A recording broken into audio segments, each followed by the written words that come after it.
পাচ্ছিলাম, তারপরে আমরা কৃষ্ণকে পাবো। তাই আমরা যোগমায়া কাত্যায়নী পূজা করছি সেই ভগবান শ্রীকৃষ্ণকে পাবার জন্য। দাও মা দাও, বর দাও, আমরা যেন ভগবান কৃষ্ণকে পাই। ভগবান কৃষ্ণকে তোমরা পেতে চাও? কি রূপে পেতে চাও তোমরা? তাকে যে যে রূপে পাই চাই সেই রূপে পাই।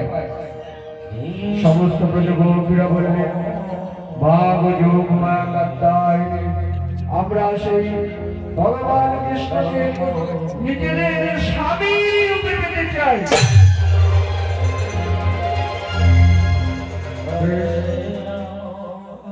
ভগবান যিনি জগৎ স্বামী, তাকে তোমরা নিজেদের স্বামী রূপে পেতে চাও? আমি বরদান করলাম,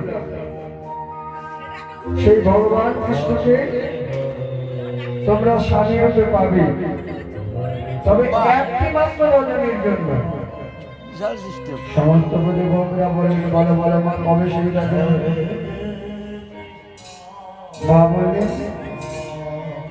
শরৎকালে পূর্ণিমা রাত্রিতে ভগবান তোমাদেরকে নিয়ে রাসলীলা করবেন, সেই দিন তোমরা তাকে স্বামী